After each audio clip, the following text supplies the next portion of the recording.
अस्सलाम वालेकुम वीवर्स, कैसे हैं आप सब। मैं बिल्कुल ठीक और उम्मीद करती हूँ कि आप भी ठीक होंगे।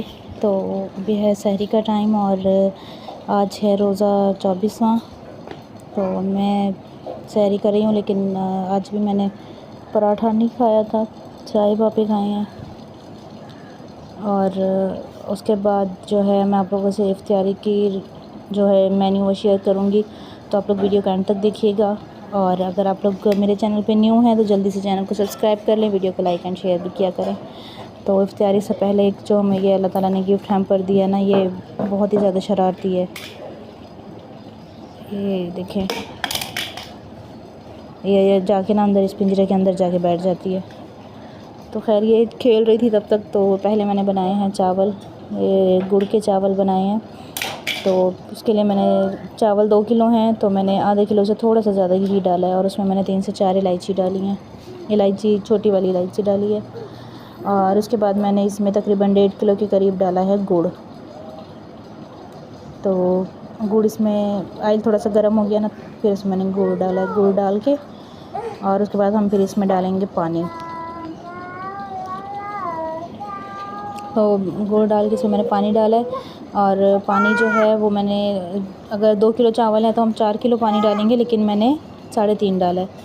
मीठे चावलों में पानी कम डलता है, ठीक है।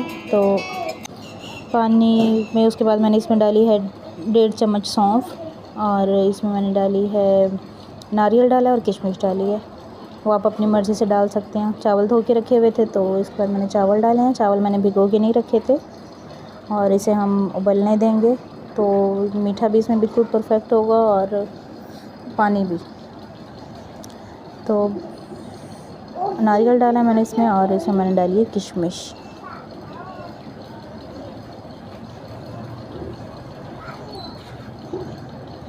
तो अब इसमें पानी जब बिल्कुल थोड़ा सा कम रह जाएगा, अगर दम की ज़रूरत होगी तो दम लगाएंगे, वरना बस इसी तरह पे हम हल्की आंच पे छोड़ देंगे।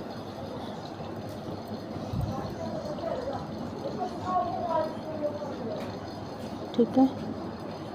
अब जो है इसको मैं लगा दूंगी दम पर। आपको आज की वीडियो कैसी लगी मुझे कमेंट में ज़रूर बताइएगा।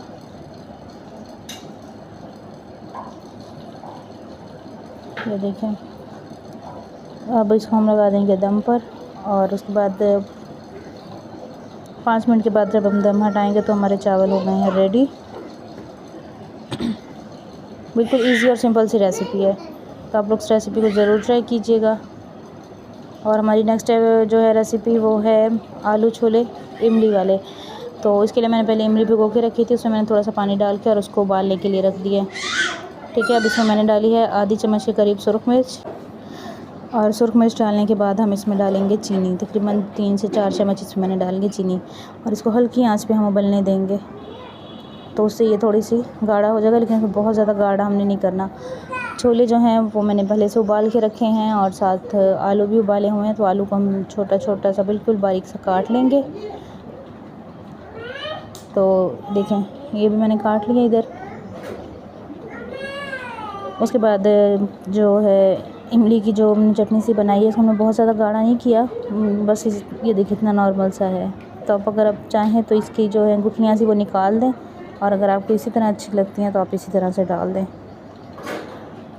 देखें, अच्छा, इसमें ये डाल के ना इनको अब अच्छे से हम कर लेंगे मिक्स। और मिक्स करने के बाद जो है, अब मैंने यहाँ पे लिया है एक छोटी सी प्याज, और एक टमाटर लिया, और एक बारीक से काट लिया हरी मिर्च काट के। और उसके बाद उसमें मैंने डाला है 1 चम्मच चाट मसाला, और उसके बाद हम इसमें ऐड करेंगे ये आलू छोले डाल के इसको अच्छी तरह से हम कर देंगे मिक्स। तो आप लोग इस रेसिपी को भी ज़रूर ट्राई कीजिएगा, इफ्तियार में बहुत ज़्यादा अच्छी लगती है। और आपको रेसिपी कैसी लगी मुझे कमेंट में ज़रूर बताइएगा। और अब बस हमारा इफ्तियारी का टाइम होने वाला है। और आज पकौड़े वगैरह मैंने नहीं बनाए थे, क्योंकि खाने वाला कोई इतना होता नहीं है। तो वो एक चीज़ अगर ऐसी कुछ और बन जाए तो वो फिर पड़े रहते हैं। तो बस फ्रूट वगैरह काट लिए थे, समोसे हैं, और ये है आलू छोले और जो है फ्रूट वगैरह। तो उसके बाद एक शिफ्ट लगी थी हमारी आइसक्रीम की, और मेरी जो आइसक्रीम है वो है किंग कुल्फ़ा, ज़ुनैरा की है चोकोबार, और अम्मी साथ बैठी हुई थी तो अम्मी की भी है किंग कुल्फ़ा। तो चलें हम लोग ये आइसक्रीम एंजॉय करते हैं, आप लोग वीडियो को एंजॉय करें। और आपको आज की वीडियो कैसी लगी मुझे ज़रूर बताइएगा। चैनल को जल्दी से सब्सक्राइब कर लें, वीडियो को लाइक एंड शेयर कर लें, और बेल आइकन को भी प्रेस करें ताकि मेरी आने वाली हर नई वीडियो पहले आप लोगों को मिले। मिलते हैं अगली वीडियो में, तब तक के लिए अल्लाह हाफ़िज़।